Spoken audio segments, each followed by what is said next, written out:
Buenos días, somos estudiantes de quinto semestre de Mecatrónica Agrícola de la Universidad Autónoma Chapingo y el tema que vamos a presentar es el tornillo sin fin. Este trabajo forma parte del curso de diseño de elementos de máquinas y el equipo está conformado por Hilario Cruz Miriam Amelia, Santiago Vázquez Miriam Airet y su servidora José Montiel Denise Naide. El tornillo sin fin es un mecanismo esencial en la transmisión de movimiento, capaz de transformar una alta velocidad en un movimiento lento pero potente, todo en un espacio reducido. Su diseño en forma de hélice lo hace único, permitiendo no solo una gran reducción de velocidad, sino también un funcionamiento silencioso y en muchos casos irreversible. En esta presentación exploraremos cómo funciona, sus ventajas, desafíos y cómo diseñarlo eficientemente. El objetivo de esta actividad es conocer y aplicar el proceso de diseño de transmisiones de movimiento mediante tornillos sin fin, un tipo especial de engranaje helicoidal caracterizado por su dentado en forma de hélice y su capacidad para lograr altas reducciones de velocidad en un espacio compacto. Se analizarán sus características geométricas y funcionales, incluyendo la relación de transmisión, el ángulo de la hélice, la irreversibilidad del sistema, el desgaste por fricción y la eficiencia mecánica. A lo largo de esta actividad se explorarán principios de diseño, criterios de selección de materiales y demás características con el fin de optimizar el rendimiento, la vida útil y la confiabilidad de los sistemas que emplean este tipo de transmisión. El tornillo sin fin es un tipo especial de engrane que no usa tuerca, sino que engrana con una rueda dentada. Juntos forman un mecanismo capaz de reducir mucho la velocidad en poco espacio. Se puede ver como una rosca helicoidal, parecida a una rosca trapecial, con un ángulo de 40 grados, y su paso depende del módulo y del diámetro primitivo. Cuando el tornillo gira una vuelta completa, hace avanzar uno o más dientes de la rueda, logrando un cambio en la dirección del movimiento, de horizontal a vertical, o viceversa. Se llama sin fin porque puede funcionar de forma continua, aunque en la práctica hay desgaste que limita su vida útil. Las principales características del tornillo sin fin son la relación de transmisión baja. El mecanismo tornillo sin fin actúa como un reductor de velocidad, ya que la velocidad angular de la rueda es menor que la velocidad angular del tornillo. La relación de transmisión del mecanismo depende del número de entradas de tornillo y del número de dientes de la rueda. El mecanismo es reversible. Generalmente esto se cumple, aunque depende del ángulo de la hélice junto con otros factores. Por eso el elemento motriz siempre es el tornillo, mientras que el elemento conducido es la rueda. Desgaste por rozamiento elevado. Esto se debe a la fricción entre el tornillo y la rueda. Esta característica del tornillo sin fin provoca una gran pérdida de energía, lo que significa que el rendimiento del mecanismo es bajo. El coste elevado. El tornillo sin fin es más caro que otros tipos de mecanismos, tanto por la compra del tornillo sin fin como por su mantenimiento. Los principales elementos de un tornillo sin fin son los siguientes: diámetro de la raíz, diámetro de paso indicado como DW, cilindro de paso, avance indicado con L, corona, diámetro de paso, beta, que es el ángulo de la hélice, que está formado por la tangente al filete con un plano perpendicular al eje del tornillo. PH, que es el paso de la hélice, es la distancia entre dos hilos pertenecientes a un mismo filete, medida en el sentido axial. Este paso es el que interesa al tornero para calcular las ruedas a poner en la lira. PX, que es el paso axial, es la distancia entre dos hilos consecutivos medida en el sentido axial. PN, que es el paso normal en la distancia entre dos hilos consecutivos medida según un plano normal al filete. A este paso le corresponde un módulo M, que es el considerado a efectos de cálculo. Y por último tenemos a N, que es el número de entradas o número de filetes tallados. Una curva involuta es la trayectoria que describe un punto que se desplaza sobre una cuerda imaginaria a medida que ésta se desarrolla de una figura geométrica sin deslizarse. Si el punto de referencia se encuentra sobre una circunferencia, obtenemos la involuta de un círculo. Y aquí en esta imagen se puede apreciar lo que sería la curva involuta. En un tornillo sin fin, la rosca tiene una forma helicoidal, pero los dientes de la corona con la que se engrana pueden estar diseñados en un perfil involuta, para garantizar un contacto suave y constante en los dientes. Aunque el tornillo en sí no tiene dientes con curva involuta como tal, La curva involuta entra en juego en el diseño de la corona, para que ésta tenga un contacto más progresivo, se minimice el desgaste y se asegure una transmisión eficiente del movimiento.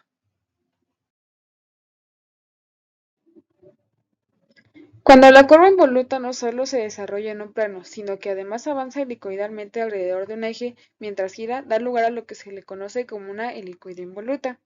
Este es un tipo especial de superficie helicoidal generada al combinar la rotación de la involuta alrededor de un eje y un desplazamiento axial. Esta geometría es fundamental en el diseño del tornillo sin fin.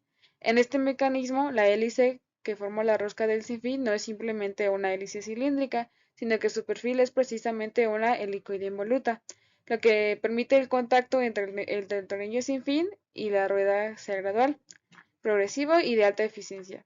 Gracias a esto, el tornillo sin fin puede transmitir grandes fuerzas y obtener reducciones de velocidad muy altas en un espacio compacto, además de ofrecer un sistema autoinhibidor en muchos casos, que eso significa que evita que la rueda gire al revés y mueva el tornillo.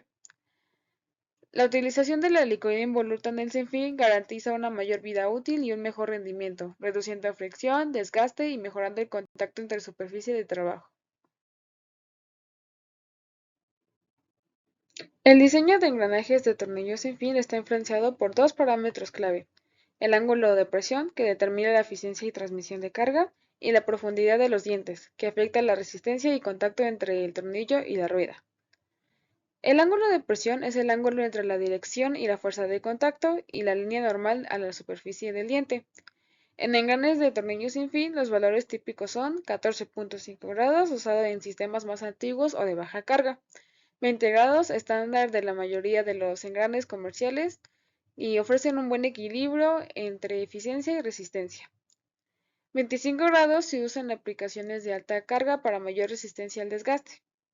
La elección del ángulo de presión consiste en que si es menor ángulo, o sea, de 14.5 grados a 20 grados, tendrá menor fricción, mayor eficiencia, y si es un ángulo mayor, o sea, de más de 25 grados, tendrá más robustez pero mayor desgaste. La profundidad del diente depende del módulo M del engranaje y de la relación de transmisión. Se recomienda profundidad total semejante a 2.2 por M. Altura del diente de dedum similar a 1.2 por M. Altura de la cabeza del diente a dedum similar a 1 por M. Un ángulo de presión alto mejora la capacidad de carga, pero reduce la eficiencia. La correcta profundidad de los dientes evita interferencias y mejora la transmisión de potencia. En tornillos sin fin de altas cargas se pueden modificar los perfiles para optimizar el contacto y reducir el desgaste. El tornillo sin fin es un mecanismo de transmisión que se emplea en múltiples aplicaciones debido a su capacidad para reducir la velocidad de rotación mientras se incrementa el par o torque.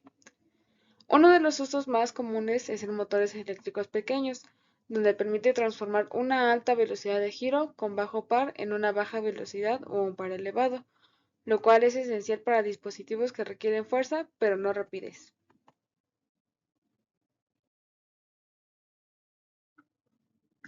También se encuentra en potencias automáticas como la de garajes o accesos industriales, donde se aprovecha su capacidad de bloqueo automático, es decir, que impide el retroceso del mecanismo cuando no está en funcionamiento, aportando seguridad y estabilidad.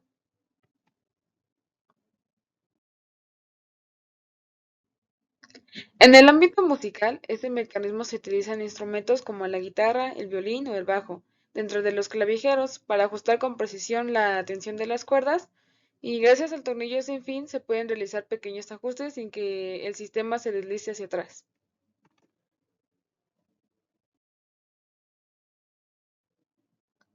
En el sector automotriz, está presente en la caja de dirección de muchos vehículos, donde ayuda a convertir el giro del volante en el movimiento de la rueda, aportando precisión y control. Su diseño permite una dirección más suave y segura.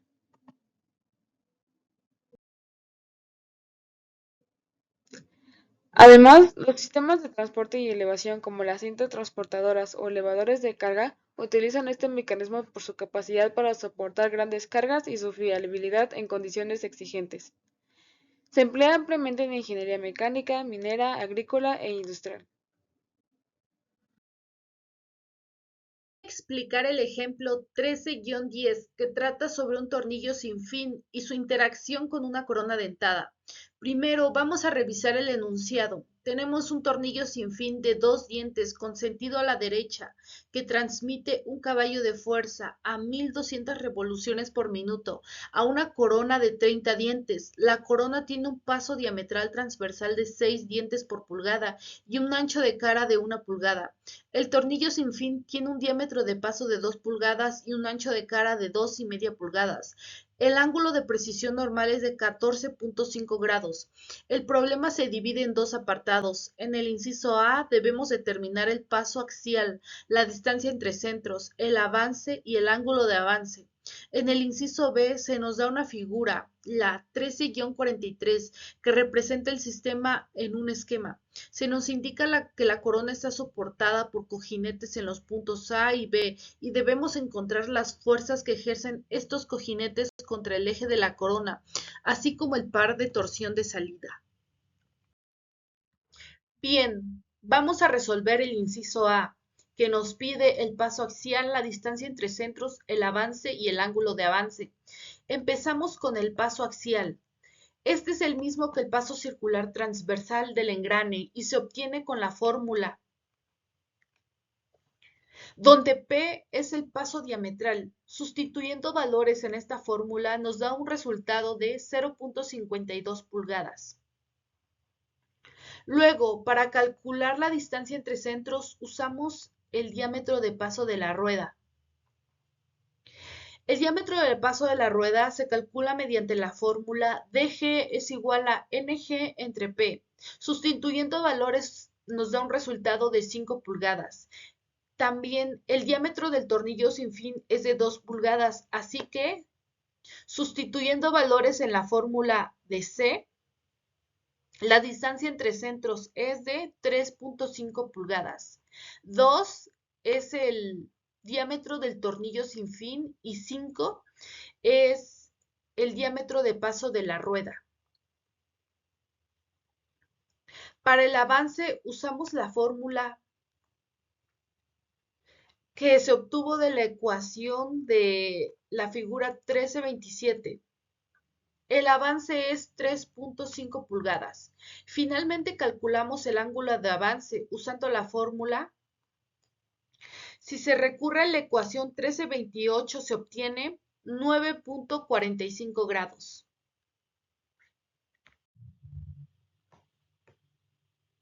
Bien, ahora pasamos al inciso B, que nos permite analizar las fuerzas que actúan sobre los cojinetes en la corona y el par de torsión de salida. Primero, utilizamos la regla de la mano derecha para identificar la dirección de rotación del tornillo sin fin.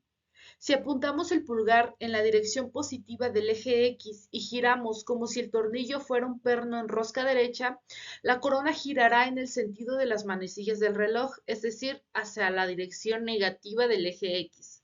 Entonces, con esto claro, sabemos que la corona gira a 80 revoluciones por minuto.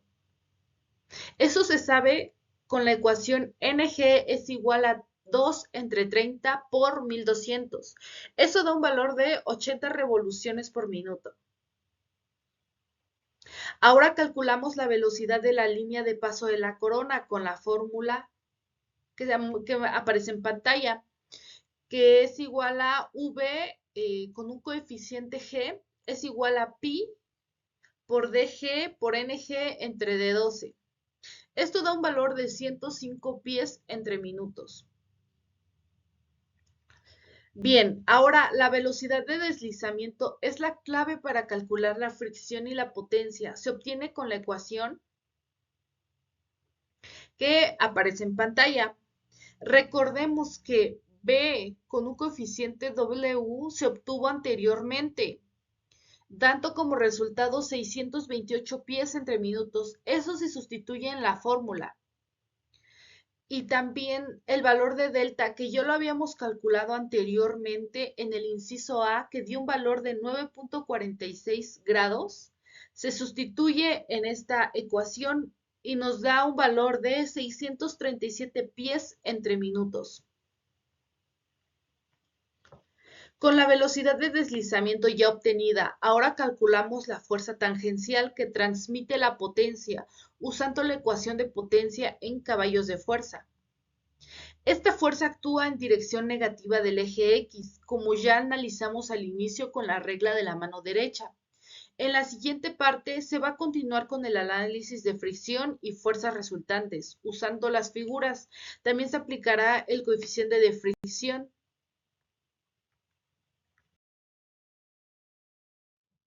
Bien, siguiendo con el ejercicio, vamos a calcular las fuerzas en la corona y posteriormente realizar el esquema.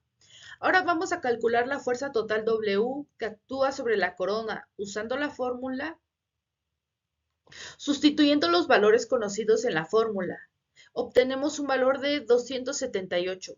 Luego usamos esta fuerza total para obtener sus componentes en los distintos ejes. Con la ecuación 13-43 se calcula. Con esto ya podemos identificar las componentes de las fuerzas que actúan sobre la corona.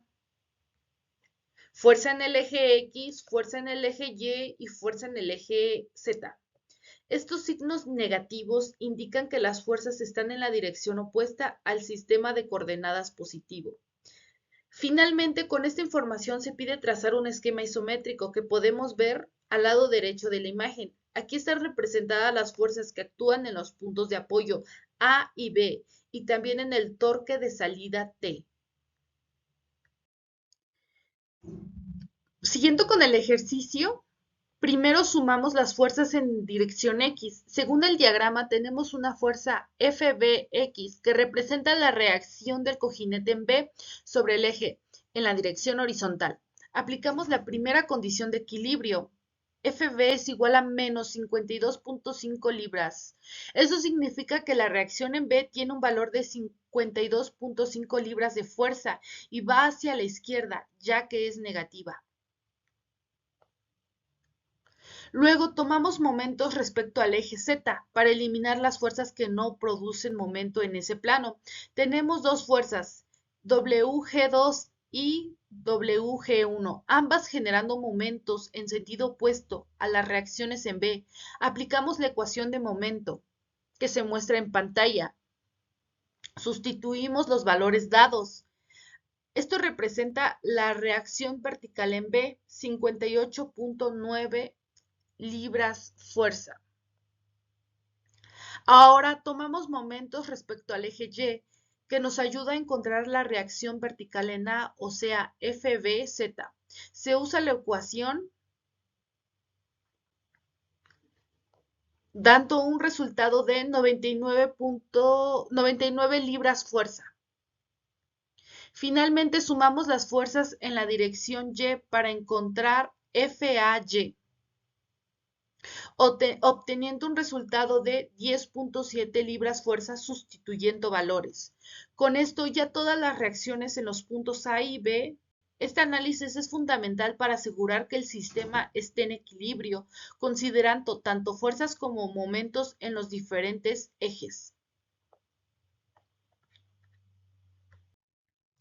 Bien, ahora sumamos las fuerzas en la dirección Z, que es la dirección vertical perpendicular al plano del eje. Aplicamos la ecuación de equilibrio que se muestra en pantalla y sustituyendo valores conocidos se obtiene que F de AZ es igual a 165 libras fuerza. Esto representa la componente de fuerza vertical en el punto A. Finalmente sumamos los momentos respecto al eje X para encontrar el par de torsión o torque T. La ecuación es la que se muestra en pantalla, obteniendo que el valor de T es igual a 660 libras fuerza por pulgada. Este valor representa el par de torsión necesario para equilibrar el sistema, considerando el peso de la corona. Se hace una observación importante. Debido a la pérdida friccional, el par de torsión de salida es menor que el producto de la relación de engranes y el par de entrada. Esto significa que parte de la energía se pierde por rozamiento interno en los engranajes o cojinetes, lo cual es común en sistemas mecánicos reales. Con esto terminamos el análisis completo del sistema. Hemos determinado todas las fuerzas de reacción en los puntos de apoyo y el torque necesario. Este tipo de análisis es esencial para diseñar sistemas mecánicos seguros y funcionales, considerando tanto cargas como efectos reales como la fricción. Voy a explicar las ventajas y desventajas del mecanismo de tornillo sin fin. Ventajas: gran reducción de velocidad en una sola etapa. Este mecanismo permite lograr una gran relación de reducción en un solo paso, lo cual es muy útil en sistemas donde se necesita mucho torque pero baja velocidad. Otras de sus ventajas es el diseño compacto y simple, funcionamiento silencioso y estable, el autobloqueo, transmisión precisa. Este es muy útil en maquinaria de precisión. Mayor seguridad en algunos sistemas. Ahora, pasando a sus desventajas, tenemos el bajo rendimiento o eficiencia. Debido al deslizamiento que se produce entre el tornillo y la rueda, se pierde bastante energía en forma de calor. También en sus desventajas se encuentra el desgaste elevado por fricción, requiere buena lubricación, coste elevado de fabricación y mantenimiento, limitación en la transmisión de potencia y también la dificultad para revertir el movimiento. En conclusión, el tornillo sin fin destaca por su capacidad para ofrecer transmisiones compactas, seguras y duraderas. Comprender su geometría, eficiencia y desgaste es clave para diseñar sistemas confiables. Al aplicar correctamente estos principios podemos mejorar significativamente el rendimiento y la vida útil de muchos mecanismos en la industria. El tornillo sin fin no solo es un mecanismo fascinante por la capacidad de reducir velocidades y cambiar direcciones de movimiento en espacios reducidos, sino que también representa una solución práctica y robusta para muchos desafíos en el campo. En la mecatrónica agrícola, este sistema puede aplicarse en equipos como sistemas de dirección de maquinaria, mecanismos de elevación de tolvas, dosificadores de fertilizantes o semillas e incluso en compuertas automatizadas de riego. Su diseño compacto y su capacidad para mantenerse firme sin retroceso lo hacen ideal para entornos donde la precisión y la resistencia son la clave. Apostar por este tipo de transmisión con el campo es aprovechar un principio mecánico simple pero altamente eficiente para mejorar la productividad y durabilidad de nuestros sistemas agrícolas.